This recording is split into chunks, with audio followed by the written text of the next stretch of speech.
Thank you. ನಾನು ಮಂಜುನಾಥ್ ದಿನ್ನೂರು, ದೇವನಹಳ್ಳಿ ವರದಿಗಾರ. ಇವತ್ತಿನ ಸುದ್ದಿಯನ್ನ ಏನು ಬೆಂಗಳೂರು ಹೊರವಲಯದ ಕೆಂಪೇಗೌಡ ಏರ್ಪೋರ್ಟ್ ಪಕ್ಕದಲ್ಲೇ ಬರುವಂತಹ ದೇವನಹಳ್ಳಿ ತಾಲೂಕು ಆಸ್ಪತ್ರೆಯಲ್ಲಿ ಆಂಬುಲೆನ್ಸ್ಗಳು ಇಲ್ಲದೆ ಪರದಾಟ ಅನುಭವಿಸುವಂತಹ ಪರಿಸ್ಥಿತಿ ನಿರ್ಮಾಣ ಆಗಿದೆ. ಯಾಕೆ ಅಂತಂದ್ರೆ ನಾನು ನಿಮ್ ದೃಶ್ಯಗಳಲ್ಲಿ ಕೂಡ ತೋರಿಸ್ತಾ ಹೋಗ್ತೇನೆ. ಜನ ಎಲ್ಲ ಇಲ್ಲಿ ನಿಂತಿದ್ದಾರೆ, ನೋಡಬಹುದು. ಇದರಿಂದ ಇರತಕ್ಕಂತ ಈ ಒಂದು ಆಂಬುಲೆನ್ಸ್ ಏನಿದೆ ಜನರಲ್ ಆಸ್ಪತ್ರೆಗೆ ಇರುವಂತಹ ಏಕೈಕ ಒಂದು ಆಂಬುಲೆನ್ಸ್, ಜೊತೆಗೆ 108 ಇರುವಂತಹ ಒಂದು ಆಂಬುಲೆನ್ಸ್. ಈ ಎರಡು ಆಂಬುಲೆನ್ಸ್ ಗಳನ್ನ ಹೊರತುಪಡಿಸಿದ್ರೆ ದೇವನಹಳ್ಳಿ ತಾಲೂಕು ಆಸ್ಪತ್ರೆಯಲ್ಲಿ ಇನ್ನು ಮತ್ತೊಂದು ಆಂಬುಲೆನ್ಸ್ ಇಲ್ಲ.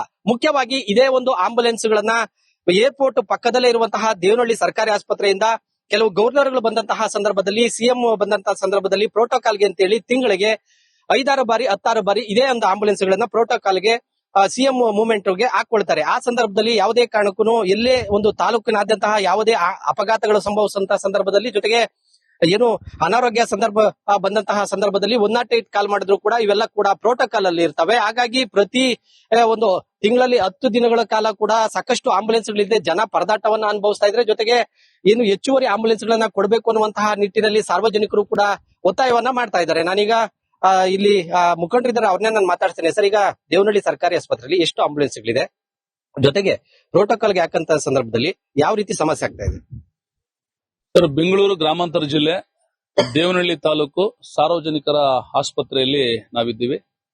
ಇವತ್ತು ನಮ್ಮ ದೇವನಹಳ್ಳಿ ಅಂತಾರಾಷ್ಟ್ರೀಯ ಮಟ್ಟದಲ್ಲಿ ಬೆಳೆಯುತ್ತಿರುವಂತಹ ಜನದಟ್ಟಣೆ ಇರುವಂತಹ ಪ್ರದೇಶ ಆಗಿದೆ.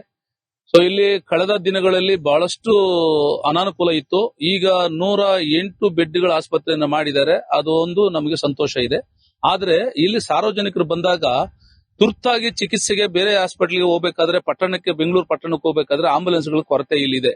ಇಲ್ಲಿ 108 ಆಂಬುಲೆನ್ಸ್ ಒಂದಿದೆ ಮತ್ತು ಸಾರ್ವಜನಿಕ ಆಸ್ಪತ್ರೆ ಆಂಬುಲೆನ್ಸ್ ಒಂದಿದೆ. ಈ ಎರಡು ಆಂಬುಲೆನ್ಸ್ಗಳು ಇಲ್ಲೇ ಇದ್ರೆ ಏನೋ ಸಾರ್ವಜನಿಕ ಅನುಕೂಲ ಆಗ್ತದೆ. ಆದ್ರೆ ಕೆಲವು ಸಂದರ್ಭಗಳಲ್ಲಿ ಏನಾಗುತ್ತೆ ಅಂದ್ರೆ, ನಮ್ಮ ಅಂತಾರಾಷ್ಟ್ರೀಯ ವಿಮಾನ ನಿಲ್ದಾಣ ಇರೋದ್ರಿಂದ ಯಾರಾದ್ರೂ ಗಣ್ಯ ವ್ಯಕ್ತಿಗಳು ಬಂದಾಗ ಪ್ರೋಟೋಕಾಲ್ಗೆ ಅಂತ ಹೇಳ್ಬಿಟ್ಟು ಇರೋ ಆಂಬುಲೆನ್ಸ್ ಗಳನ್ನ ತಗೊಂಡೋಗಿ ಅಲ್ಲಿ ನಿಲ್ಸ್ಕೊಂಡ್ಬಿಡ್ತಾರೆ.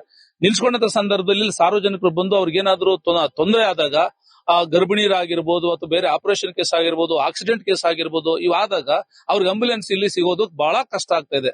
ಆದ್ರಿಂದ ಅಂತ ಸಂದರ್ಭದಲ್ಲಿ ಬಡವರು ಬರೀ ಪ್ರೈವೇಟ್ ಆಂಬುಲೆನ್ಸ್ ಗಳನ್ನ ಅವ್ರು ಅವಲಂಬಿಸಬೇಕಾಗ್ತದೆ. ಆ ಸಂದರ್ಭದಲ್ಲಿ ಪ್ರೈವೇಟ್ ಆಂಬುಲೆನ್ಸ್ 6,000ದಿಂದ 10,000ವರೆಗೂ ಅವ್ರು ಪೇಮೆಂಟ್ ಮಾಡಬೇಕಾಗ್ತದೆ. ಆದ್ರೆ ಇಲ್ಲಿನ ಬಡ ಜನರಿಗೆ ಅದು ಸಾಧ್ಯವಾಗ್ತಾ ಇಲ್ಲ. ಆ ಕಾರಣಕ್ಕಾಗಿ ಸರ್ಕಾರ ಕೂಡಲೇ ಇದನ್ನ ದಯಮಾಡಿ ಎಚ್ಚೆತ್ತುಕೊಂಡು ಆಂಬುಲೆನ್ಸ್ ಹೆಚ್ಚುವರಿ ಆಂಬುಲೆನ್ಸ್ ಗಳನ್ನ ಇಲ್ಲಿ ಕೊಡಬೇಕಾಗ್ತದೆ. ಮತ್ತೊಂದೇನೆಂದ್ರೆ, ಇವತ್ತು ನಮ್ದು ಹೈದರಾಬಾದ್ ಹೈವೇ ಕೂಡ ಹಾದು ಹೋಗ್ತಾ ಇದೆ, ಈ ಕಡೆ ಚೆನ್ನೈ ಹೈವೇ ಕೂಡ ಹಾದು ಹೋಗ್ತದೆ. ಎರಡು ಹೈವೇಗಳು ನಮ್ಮ ದೇವನಹಳ್ಳಿಯನ್ನ ಹಾದು ಹೋಗ್ತಾ ಇರೋದ್ರಿಂದ ಎಲ್ಲೆಲ್ಲಿ ಯಾವ ಸಂದರ್ಭಕ್ಕೆ ಅಪಘಾತಗಳಾಗ್ತವೋ ಗೊತ್ತಾಗ್ತಾ ಇಲ್ಲ.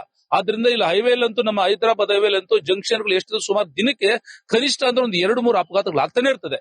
ಆದ್ರೆ ದಿಢೀರಂತ ಫಸ್ಟ್ ಏಡ್ಗೆ ಇಲ್ಲಿ ಬಂದಾಗ ಇಲ್ಲಿಂದ ಅವ್ರನ್ನ ಮೇಲೆ ಇನ್ನೂ ಉತ್ತಮವಾದಂತ ಚಿಕಿತ್ಸೆಗೆ ಇಲ್ಲಿ ಬಹಳ ಕಷ್ಟ ಆಗ್ತದೆ. ಆ ಕಾರಣಕ್ಕಾಗಿ ಇವತ್ತು ನಾವು ಸಾರ್ವಜನಿಕರು ಅನೇಕ ಜನರು ಕೂಡ ಇವತ್ತು ನೋವು ಅನುಭವಿಸ್ತಾ ಇದ್ದಾರೆ. ತಕ್ಕ ಸಮಯಕ್ಕೆ ಇಲ್ಲಿ ಆಂಬುಲೆನ್ಸ್ಗಳು ಸಿಗ್ತಾ ಇಲ್ಲ.